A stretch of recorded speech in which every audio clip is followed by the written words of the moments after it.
You're listening to the IT Career Energizer podcast, episode 19.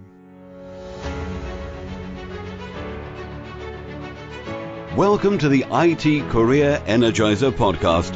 For anyone who wants to build and grow a career in IT, develop and improve your strengths and skills, be inspired and motivated by the successes of others, manage your career progression, and achieve your IT career goals. And now, your host, Phil Burgess. Hi, Phil here, and welcome to the IT Career Energizer podcast, where I chat with inspiring IT professionals, consultants, and experts every week.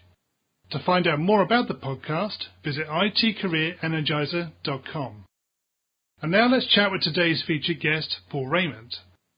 Paul is a seasoned IT professional, having worked in the IT industry for more than 20 years. Paul is currently a senior project manager for Wilson Legal Solutions, who provide independent advice and consultancy to law firms in partnership with IT solution providers in the legal sector. So, Paul, can you expand on that brief bio and tell us a little bit more about yourself? Yeah, sure. So early on I started off nothing to do with the IT industry whatsoever. My dad was a plumber and I used to help him doing his plumbing and heating jobs, and it wasn't something, he had his own business, wasn't something I really wanted to go into. But I ended up at college studying furniture production because I was quite good at that side of things. But I really enjoyed the design element of that, and that led me on to a sort of an initial career in the design software sphere. Yeah. And I ended up working for a firm that sold. They were the largest UK reseller of AutoCAD, which is a computer-aided design piece of software. And so from there, I ended up doing support on the support lines. Learned a lot about that particular product and other products around. And then I went on to do training and found I had quite a good flair for that. I did that for about 7 or 8 years, and it was very difficult to get out of that because I found I was quite a good people person. I could deal with a room of people quite well as having that sort of technical background and knowledge. So that was a real use for me when I was younger, and then that led on to consultancy and eventually project management, and that was where really I sort of gravitated towards. And about 5 or 6 years ago, I decided that that whole industry, I'd had a lot of involvement with document management, which surrounds the CAD industry as well, because obviously there's the relationships between the documents that are produced by CAD systems can be quite complex, and also computer-aided facilities management, which is a lot of the time dealing with architectural drawings of floor plates or where furniture's placed and so on. So there's always a CAD link there, and the software around that. So I got a lot of experience in implementing those systems, and just decided I needed a new challenge 5 or 6 years ago, and jumped completely feet first into the legal industry, which is why now I'm working for Wilson Legal Solutions after a short time with Adderant, who are one of the leading software sellers or houses, if you like, that sell PMS systems for legal firms. So yes, that's how I ended up in project management. Right. Okay, can you share with us a unique career tip that the IT Career Energizer audience need to know and probably don't? A unique career tip. So I think mainly it's just that there are no quick fixes. So I think hard work is the key to anything, and particularly if you're in a career. Not only that, but to work hard, you need the other side of the balance, which I think is motivation. People are highly motivated, and therefore they find working hard quite easy. I'm sure you've heard stories of people that are there, 8, 9, 10 o'clock at night, and they're still working and almost like workaholics. But I think a lot of that is to do with that people just enjoy what they're doing, and I've been guilty of that on occasion. Some of it is obviously wanting to do a good job, so having a good work ethic, and the other side is just you've got that motivation to spend that much time because you just enjoy what you're doing. So I think that if there's one sort of unique career tip, it's work hard and enjoy what you're doing, and that will motivate you to do what you need to do, and so persevere, because as you go over time, you get more experience, and that will increase your sort of if you like, the motivation and the working hard. It gives you a lot more experience over time, and that will increase both your pay and your knowledge, and your enjoyment in that job as well. And I've found that over my career. Yeah, I think you make a good point about motivation. I think also part of that is to do with passion, and whether you have enough passion and drive in what you're doing to enable that motivation to surface. Absolutely. I mean, there has to be an amount of that, and if you're in a career or a job that you really don't enjoy, and it's a real drudge to go to work every day, then I think you need to think hard about what does motivate you, and what can you work at. I mean, it's interesting. When I started off in furniture, I thought I enjoyed it. I enjoyed doing it, but trying to do it as a job, there was no enjoyment for me in that, and it just didn't work. And so I had to change tack, and I just felt lucky that I got into a career I enjoyed, which was IT. So yes. Yeah. Okay. Can you tell us about your worst IT career moment and what you learned from that experience? Yeah, sure. I mean, I think luckily I've not had any real catastrophic failures. And you do hear some scare stories, but I guess from a small perspective, or something that stuck with me for a while, and a sort of a shock moment, is about just an email. It was very late on a Friday. I was working for a fairly sizable, it was in legal as well, a fairly sizable legal project, and I was implementing the legal system.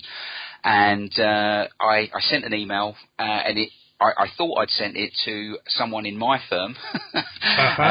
It wasn't a very positive email. Let's put it that way. It wasn't really derogatory, but it wasn't positive, and it wasn't as professional as I'd liked it to have been. And unfortunately, I did a reply all, and didn't take some people out of that email. And it went to a finance director of the firm that we was actually implementing the finance or the legal system for. And it was, I went cold, and I immediately phoned the guy in question and apologised profusely, and he was really gracious about it and said, we've all done it.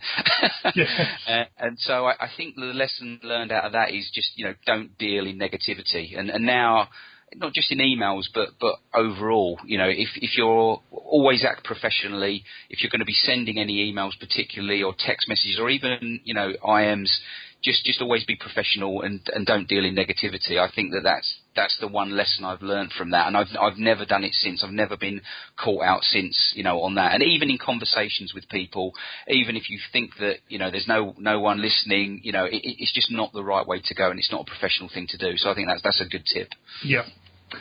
So moving on from your worst moment, can you share with us an IT career highlight or a greatest success? So I think that was probably when I did join Adderant for the first time, after coming away from the design industry, not knowing anything about legal whatsoever, not having an accounting background, which seems to be sort of a prerequisite for a lot of that, especially the finance system. And I started to, after a couple of months, they put me on a large project, and I started to manage that, and then another one came on board. So I was managing two fairly sizable projects in the UK for two sort of major, top 20 legal law firms, and it was over a 2-year period, and we managed to, and it was obviously a team effort. This was a big team effort, and it was great to be part of that team. And what we ended up doing was delivering both of those projects at the same time, or within a month of one another, were the go lives. And at the same time, there was another quite sizable go live that was being managed by another project manager. And I think it was unprecedented at the time that we had delivered 3 large go lives over a 3-month period. So for me, that was it was justification that I'd made the right choice. I was still a project manager, but I'd changed industries, and it was scary to do so, but I think it was ultimately the right decision for me. So that was a highlight, I think, at that point, definitely. Yeah. Okay. What one thing excites you about the future of a career in IT? I think it's just the sheer speed and complexity of IT these days, and things that are changing. It seems like almost on a daily basis. I've always been a sort of a bit of a sci-fi fan and a technology fan. I think you've got to be excited about that type of stuff to be in this industry. And things like big data or AI, I think the interfaces between humans themselves and technology is looking really exciting and enabling for a lot of people. Quantum computing as well, I think that's really exciting, and the exponential growth in sort of the power of computing and what it can do.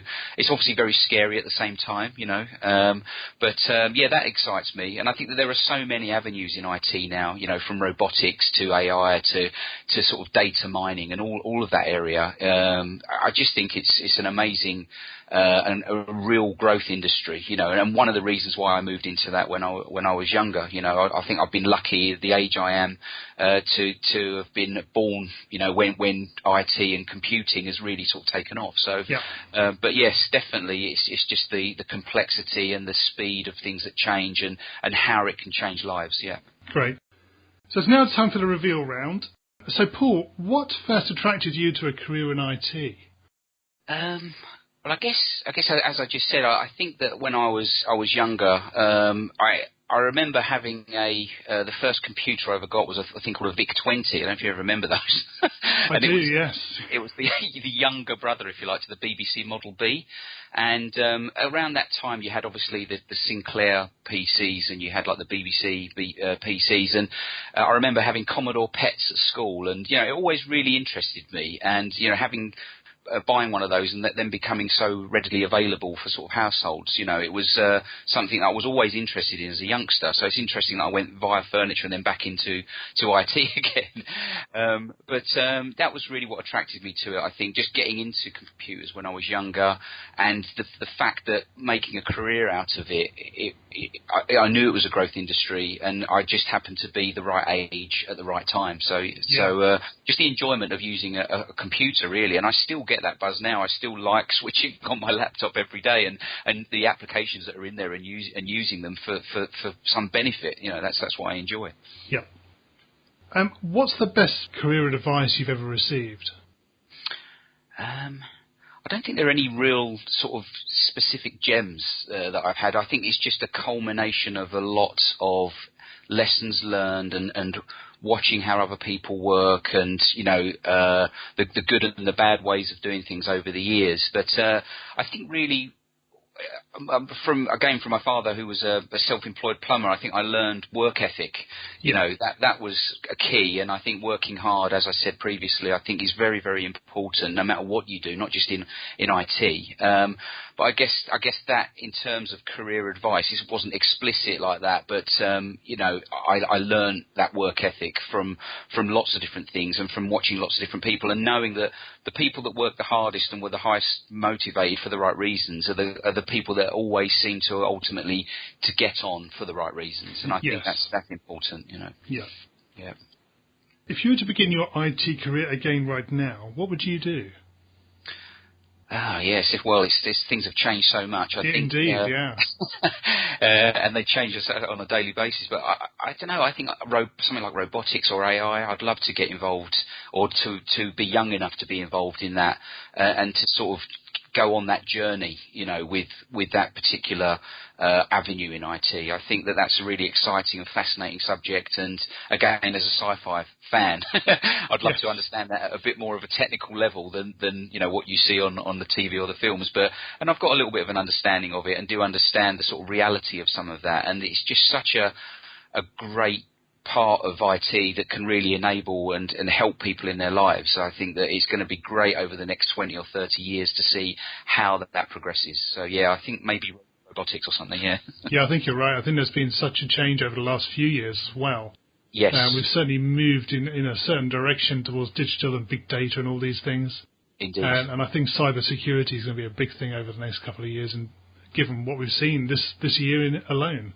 Absolutely, I totally agree with that, and I think that someone that I would suggest that if anybody out there wants to read, is Ray Kurzweil. He's like the head of innovation, I think, or technology for Google, and he's amazing. I saw him at a keynote speech once at a legal tech conference, and was absolutely enthralled for about an hour and a half when he did his keynote speech, and an amazing guy. So if anybody out there watch some TED Talks with him, he's really, really interesting guy to watch. What career objectives are you focusing on right now? Well, I think I'm sort of at that point now where I've done project management for a while. I sort of understand a number of areas, if you like, in business, not just in project management, and particularly in IT. And so I think I'm moving more. I'd like to move more into an executive sort of role, using my experience and skills, I guess, that I've developed along the way, just to help drive a successful business. I think that's where I see my path going. There's nothing specific in that, but that's the general area that I'm sort of, hoping to move towards, but doing it in the right way. I'd like to be able to make decisions in a firm that are for the right, reasons, for a positive and more ethical approach. I dislike, that in some cases you do come across some executives that it's the position that's all important and not what they can do with that position. And that's not me at all. I'd like to do it in a very ethical and positive way to, and it sounds a cliche, but to empower those people that are within that business to sort of do the best that they can as well. I think that's ultimately the goal. If I could retire knowing I've done that, I'd be a happy person, I think, yeah. Okay. What's the number one non-technical skill that has helped you in your career to date? Well, I've always enjoyed working with people, and I think that's because I'm quite empathetic. And I know that on one of the other podcasts, that was a sort of something that's come up. Yeah. So I think it's a common theme, maybe. I know communication is the other one as well, but I think empathy. For me, empathy, being able to understand, from a different perspective, maybe a client perspective, like in an old school way, like I know people say like the client is always right, but sometimes if you can follow that, it does really help you out, and it helps you to, understand what the client wants and be able to empathise with them, and therefore be able to deliver exactly what they need, rather than just coming from it from your own perspective. And I think that's really, really helped me out, on a number of occasions in my career. So empathy, I guess, is the main one. Yes, yeah. Can you share a parting piece of advice with the IT Career Energizer audience? I guess. I can quote Kipling on this one. Okay. And I think my one favourite line of that poem, or two lines, is if you can meet with triumph and disaster and treat those two imposters just the same. I think that's a great bit of advice, because, it doesn't matter if you've had a massive success literally the day or the week before. You get to the next project and you have to start all over again, and you have to just treat the failures that you have with positivity and learn from them, and also the successes. You have to understand what went right and why it went right, but you have to treat them, evenly. Don't get too happy when you've had a really great. Obviously celebrate it, but obviously on the same side, don't get too down when you've had what appears to be a failure, because there's always a learning exercise throughout that, and you'll only ever get better from that experience. So it's never ever a total disaster. Yeah. And finally, can you tell us the best way that we can find out more about you or connect with you? I think LinkedIn is the standard way these days, so I'm on LinkedIn, but also, with Wilson Legal, the firm I now work for, so that's www.wilsonlegalsol.com. You can have a look at the website, and there's always ways to contact us, and you can get hold of me through that website as well. So, they're the two main ways. Great. Thanks, Paul. It's been great having you on the IT Career Energizer podcast today. It's been a pleasure, and thanks for inviting me, Phil. It's been good fun. Well, I hope you enjoyed this week's great interview with Paul Rayment. Full show notes can be found on the website at itcareerenergizer.com/E19. And while you're at the website, you can download your free copy of 11 top career tips for IT professionals, many of which have been previously discussed on the show. In next week's episode, I'll be talking with Laurence Bradford, the creator of Learn to Code with Me. If you haven't done so already, please remember to subscribe in iTunes or Stitcher to get future episodes automatically downloaded to your device. And if you're enjoying the podcast, I'd really appreciate you leaving a rating and review in iTunes or Stitcher about the show. Have a great week. Thanks for listening to the IT Career Energizer podcast. To find out more about building a successful career in IT, visit itcareerenergizer.com.